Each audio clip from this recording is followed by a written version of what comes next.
Bismillahirrahmanirrahim. Assalamualaikum warahmatullahi wabarakatuh. Alhamdulillahi rabbil alamin. Wassalatu wassalamu ala habibil mustafa wa ala alihi wa ashabihi ahli sidqi wal wafa. Rabbi sahri sadri wa yassirli amri wahlul uqdatan min lisani yafqahu qawli. Amma ba'du. Alhamdulillah, pada kesempatan yang berbahagia ini Allah Subhanahu wa taala masih menganugerahkan kepada kita nikmat sehat, nikmat panjang umur, nikmat bisa sama-sama mendengar kajian Islam sambil menunggu datangnya waktu berbuka. Mudah-mudahan ini semua menjadi amal ibadah kita yang terbaik di sisi Allah Subhanahu wa taala.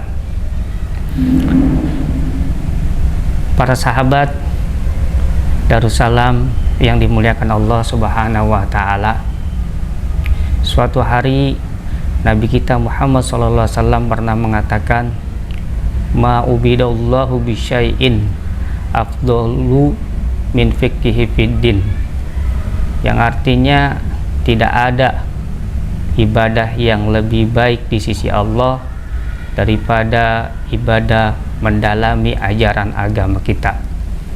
Maka menanggapi hadis ini, Abu Hurairah mengatakan, li'an afqahu sa'atan ahabu ilayya min qiyamul lailah kulluh.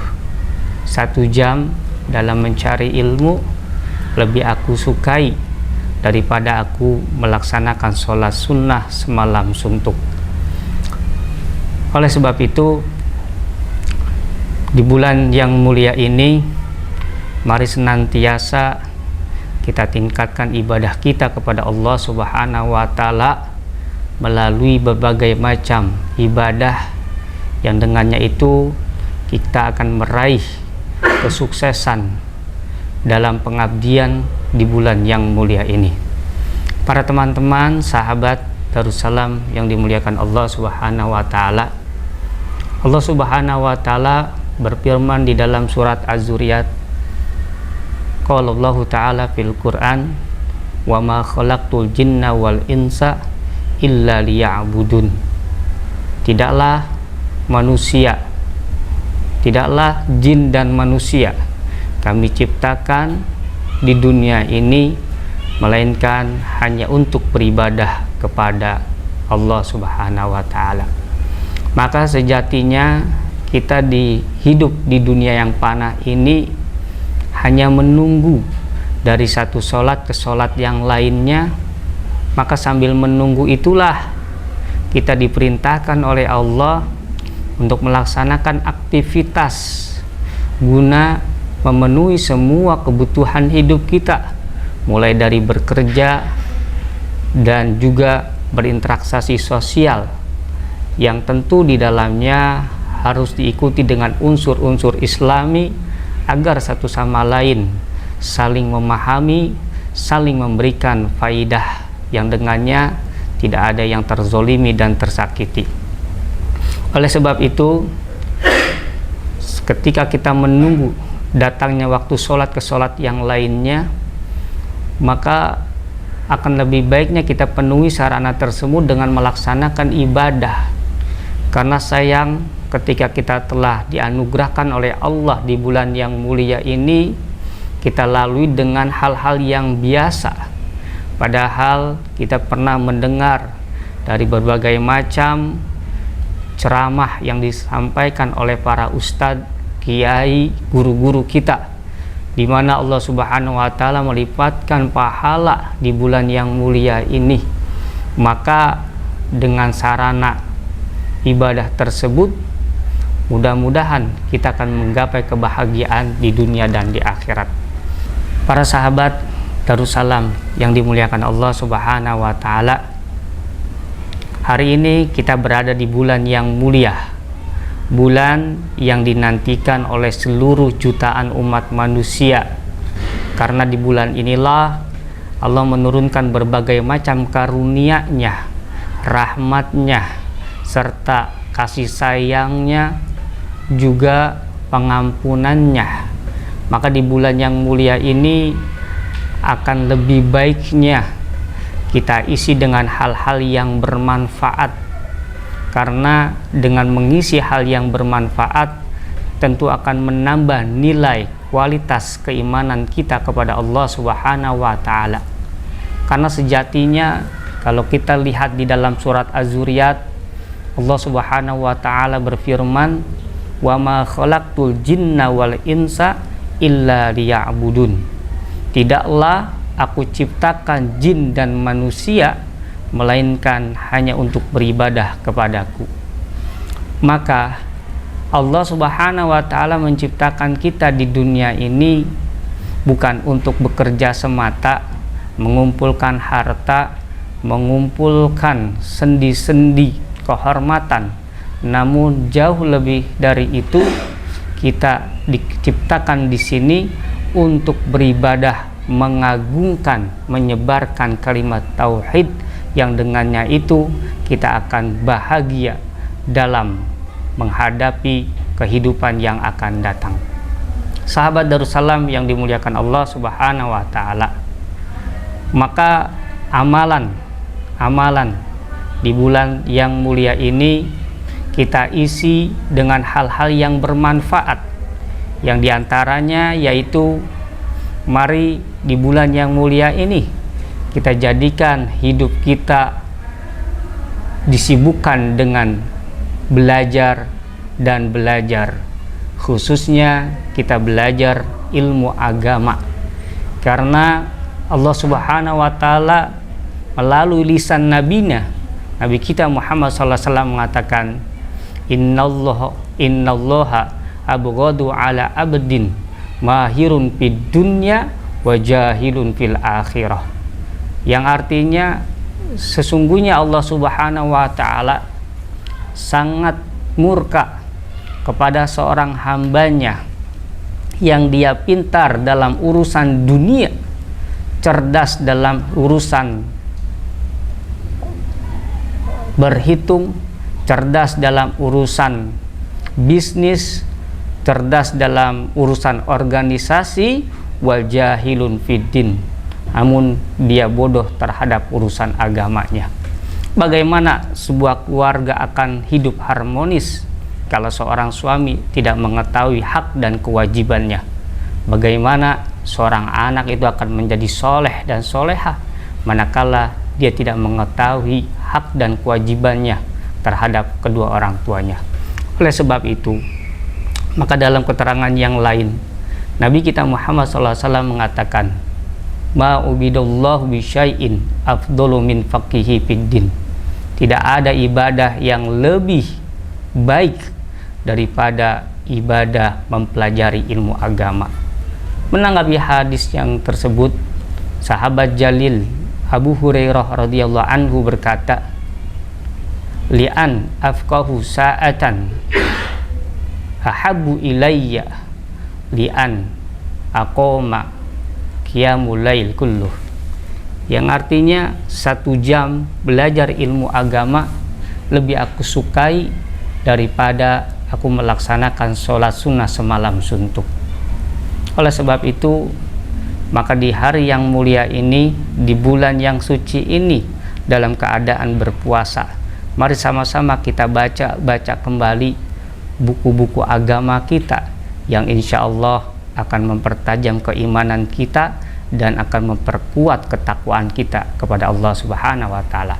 Yang kedua, di bulan yang mulia ini, marilah kita isi dengan kegiatan sholat berjamaah. Kenapa demikian? Karena kalau kita lihat sebagian masyarakat Indonesia khususnya yang mengaku dirinya seorang muslim, namun ada di antara kita yang enggan melaksanakan sholat berjamaah. Rumahnya dekat dari masjid, namun hatinya jauh dari masjid. Padahal kalau kita melihat keutamaan sholat berjamaah, pahalanya lebih baik daripada melaksanakan sholat sendiri dengan 27 derajat. Oleh sebab itu, Nabi kita Muhammad SAW mengajarkan kepada kita untuk senantiasa meramaikan masjid, karena seorang Islam, karena orang Islam itu seperti ikan yang membutuhkan air. Maka begitu juga kita yang mengaku beragama Islam, mari kita jadikan masjid itu seperti air yang dibutuhkan dalam kehidupan kita. Maka sholat berjamaah bisa kita laksanakan paling sedikit di antara 2 sholat isya dan sholat subuh, manakala kesibukan sulit untuk mengantarkan kita melaksanakan hal tersebut. Nabi kita Muhammad SAW menjanjikan dalam hadisnya, man sholal isya fi jamaah faka'annama qiyamul lail nisfu. Siapa orangnya yang melaksanakan sholat isya berjamaah, seakan-akan dia melaksanakan setengah sholat malam. Wa man sholal subhi fi jamaah faka'annama qiyamul laila kulluh. Dan barang siapa yang melaksanakan sholat subuh berjamaah, maka seakan-akan dia melaksanakan sholat 1 malam penuh. Ini adalah keutamaan daripada sholat berjamaah. Perlu juga kita jadikan sholat tarawih ini adalah salah satu selawat sholat yang harus kita dawamkan mumpung kita berada di bulan yang mulia ini. Nabi kita Muhammad SAW pernah mengatakan, man qoma ma'al imam hatta yansorifa kutiba lahu qiyamul laila kulluh. Siapa orangnya yang melaksanakan sholat tarawih berjamaah sampai selesai bersama imamnya, kutiba lahu qiyamul laila kulluh, maka dicatat baginya seperti dia melaksanakan sholat 1 malam suntuk. Sahabat Darussalam yang dimuliakan Allah Subhanahu wa Ta'ala, ini adalah keutamaan yang luar biasa. Nggak ada di antara kita mampu melaksanakan sholat malam semalam suntuk karena kesibukan kita setelah 1 hari beraktivitas mencari nafkah untuk keluarga. Maka di bulan yang mulia ini, mari sama-sama kita tingkatkan sholat berjamaah. Dan selanjutnya, untuk mengisi bulan yang mulia ini, maka kita menjadikan puasa adalah salah satu ibadah yang mulia, yang dengan puasa itu Allah akan menghapus kesalahan-kesalahan kita, Allah akan mengangkat derajat kita, dan juga dengan puasa inilah Allah membersihkan semua kotoran, baik yang berkaitan dengan ruhiyah maupun jasadiyah. Puasa adalah salah satu amalan ibadah yang paling agung. Kenapa demikian? Karena puasa di dalamnya tidak ada sifat riya. Puasa di dalamnya tidak ada sifat sombong. Puasa juga di dalamnya terdapat sifat yang paling mulia yang harus dimiliki oleh seorang muslim, yaitu sabar. Al-saumu nisbus sabar, katanya. Puasa adalah sebagian daripada kesabaran seseorang. Maka tidak heran kalau Allah Subhanahu wa Ta'ala mengatakan, ya ayyuhallazina amanu kutiba alaikumussyam kama kutiba alal ladzina min qablikum la'allakum tattaqun. Wahai orang yang beriman, sesungguhnya diwajibkan atas kalian untuk melaksanakan puasa sebagaimana umat-umat sebelum kalian. Jadi ibadah puasa itu adalah ibadah warisan dari umat-umat terdahulu. Kita bisa lihat bagaimana Nabi Adam alaihissalam berpuasa. Kita juga bisa melihat bagaimana Nabi Musa alaihissalam ketika hendak mendapatkan kitab suci Taurat, Allah menyuruhnya untuk melaksanakan puasa selama 30 hari.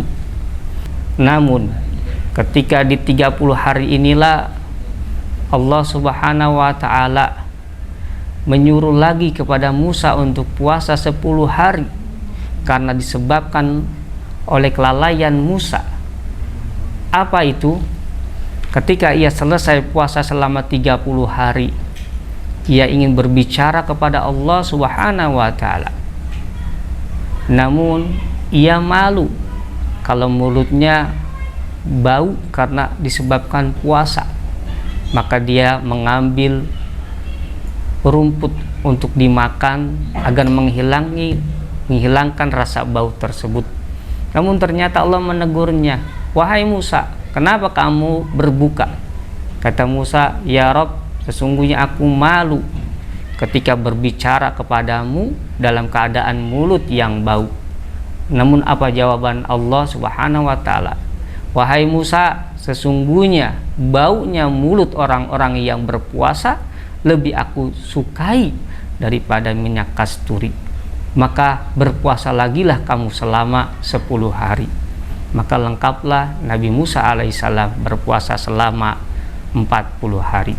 Kita juga bisa melihat bagaimana Nabi Isa alaihissalam yang berpuasa 50 hari dalam setahun. Mudah-mudahan puasa di bulan Ramadan ini bukan hanya menjadi beban kepada kita, namun menjadi rahmatan untuk kita semua, karena dengan puasa itulah akan melahirkan manusia-manusia yang sehat, manusia-manusia yang penyabar. Mudah-mudahan apa yang saya sampaikan bermanfaat untuk saya dan umumnya kepada para pendengar yang berbahagia. Saya tutup dengan Assalamualaikum warahmatullahi wabarakatuh.